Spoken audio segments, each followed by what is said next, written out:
Hello guys, what's up and welcome back to my YouTube channel and welcome to another episode on Legally Speaking.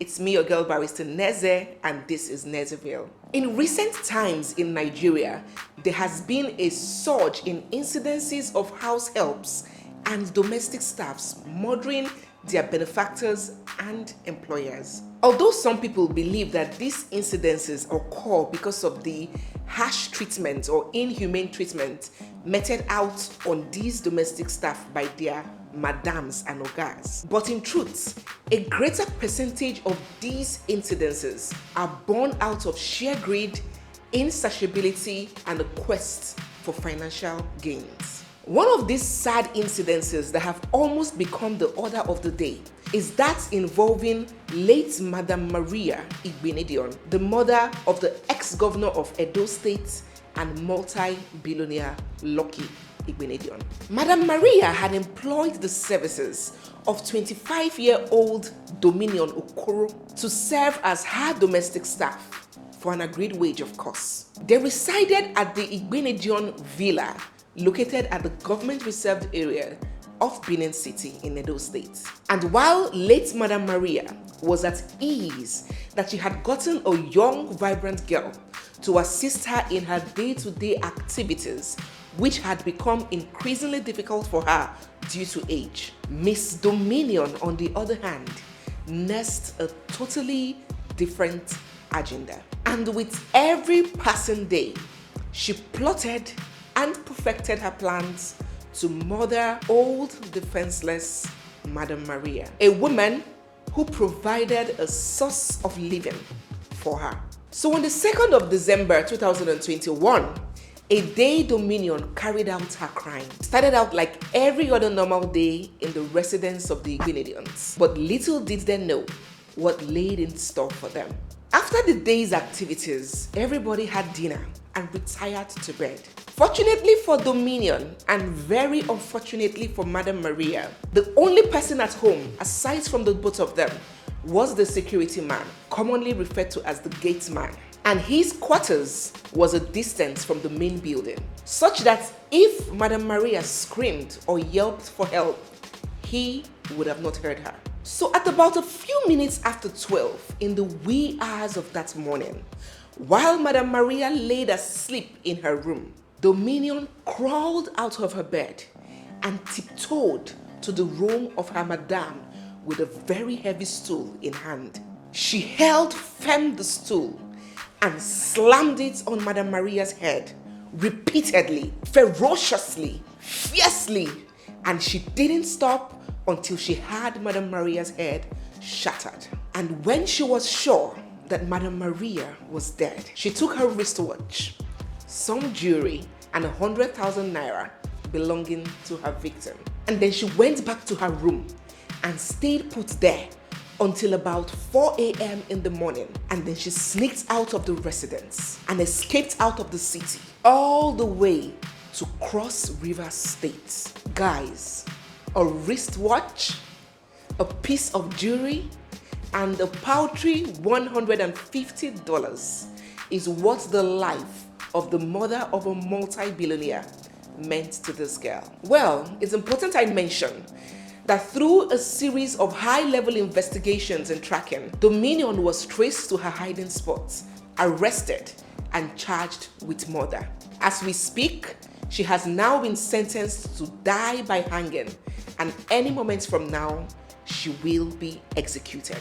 This is just one of many, many, many cases like that.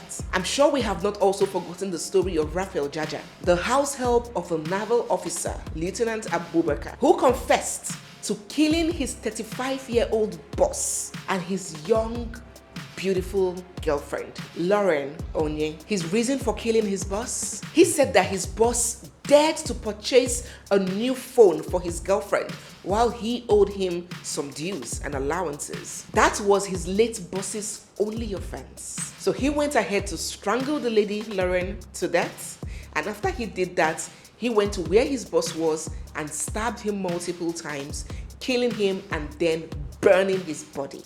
Wickedness, they say, dwells in the heart of man.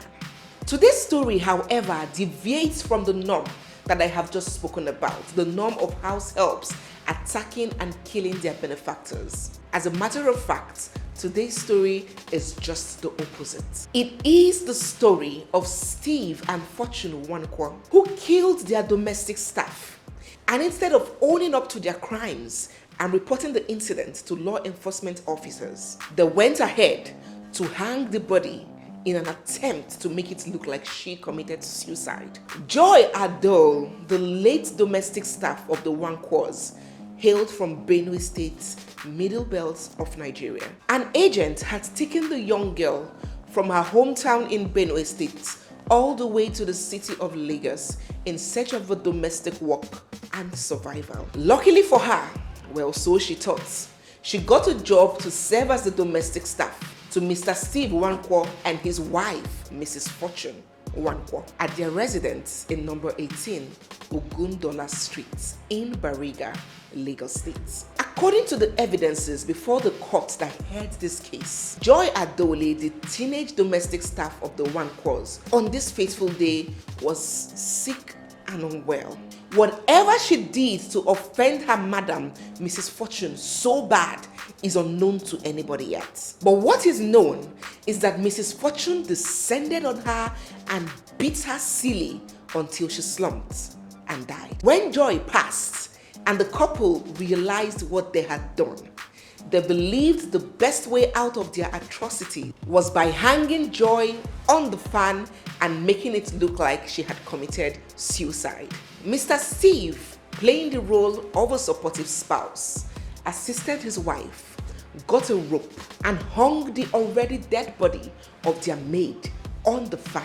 After taking pictures, they went further to embalm the corpse of the deceased without even informing her family, thus making it near impossible for the toxicologist to carry out an autopsy. But luck will still run out for these Bonnie and Clyde, for there were already too many existing loopholes in this their dangerous conspiracy. Now, aside from the fact that there were no suicide notes, there were no existing reasons for anybody to believe that Joy would want to kill herself, there were no signs or history of depression or abnormal behavior. There was one heavy indication that would expose the plots of Mr. and Mrs. Nwankwo. When Joy's body was found hanging from the ceiling, her both feet were resting comfortably on the floor. You see, death by hanging can be caused by two different ways. The first is caused when the person is dropped with great force from a height lengthier than the person, snapping the neck or the spinal cord of this person and causing death. This pattern is less painful, is quicker, is the pattern adopted for executions of criminals. The second way happens through asphyxiation. It happens when the rope chokes off the trachea and restricts the flow of blood to the head. And this usually is the case when people are the ones that instigate their own deaths. In other words, suicide. This method, of course, is slower and more painful. But in any case, for hanging to cause deaths, the feet must be above ground level. So the big question is, how come Joy's feet was resting comfortably on the ground and yet the Nwankwos claimed that she had committed suicide? With all these evidences available, it became very apparent that Joy didn't commit suicide. Rather, she had died due to the beating she had received from her madam. Hence, the couples were arrested and charged with manslaughter, conspiracy, and an attempt to pervert the course of justice. They were found guilty on all three counts, and the Honorable Justice slammed Mrs. Fortune with a 14-year imprisonment jail term, while her husband, Steve, bagged a 2-year jail term. Remember that he didn't commit the manslaughter, rather he conspired with his wife to conceal the crime, thus making himself an accessory after the fact. So back to you guys. What is your opinion? What do you think about these sentences? 14-year imprisonment for Mrs. Nwankwo and the 2-year jail term for Mr. Nwankwo. Do you think that these jail terms are too severe Do you think they are too mild, or do you think they're just the perfect dose of punishment for the Wankwers? Some people may be quite curious to know why Miss Dominion, who killed her madam, got the death penalty, and the other hand, Mrs. Fortune, who killed her own domestic staff, got a paltry 14 years imprisonment jail term. Well, I'll tell you what. Although you may say, that isn't justice. Isn't it the same offense? Isn't it the same crime? Well, no, they are not the same crimes. Although death was caused, they are not the same crimes and definitely do not attract the same punishment. Dominion, the house help who killed Madam Maria Igbenedion, was charged with murder. Her purpose attacking Madam Maria was directed to one thing. She wanted to kill her. Her objective was to cause the death of Madam Maria. It was not an accident, it was not a mistake, it was a calculated attempt which was carried out to perfection. And that is murder.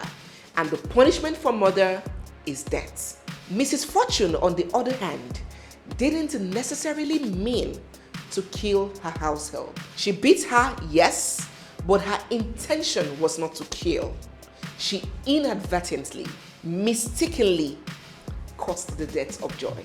And according to law, that is not murder, that is manslaughter. As the intent, the intention to kill or cause grievous bodily harm, the mens rea is missing in this case. And you cannot convict a person of murder without establishing or proving the intention to kill. So that, my dear brothers and sisters, is the sad and ugly story of Mr. and Mrs. Wankwo, who were recently convicted of causing the death of their teenage household, Joy Adol. Let me get your feedback and thoughts right in the comment section. Before we wrap up this video, let me drop a little advice about getting physical with your helps, especially amongst Nigerian madams. I would best advise you to resist the urge and the need to hit your house helps. Apart from that being a crime of assault, you really do not know whose life is hanging on a thread. You do not know who is moving around with very serious internal challenges that does not show on the outside.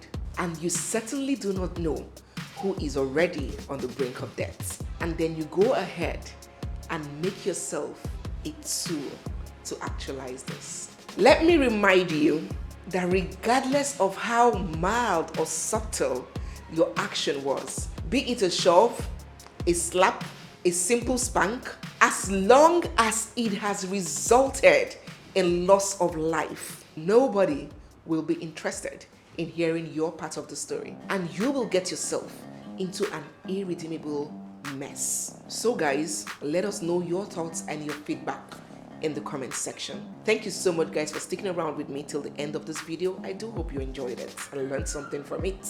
If you're yet to subscribe, please hit the subscribe button, turn on your bell notifications, of course, give this video a big thumbs up, share it if you love it that much, drop your feedback in the comment section, and stay glued for our next episode. It's me again, your girl Barrister Neze, and this is Nezeville. Bye guys.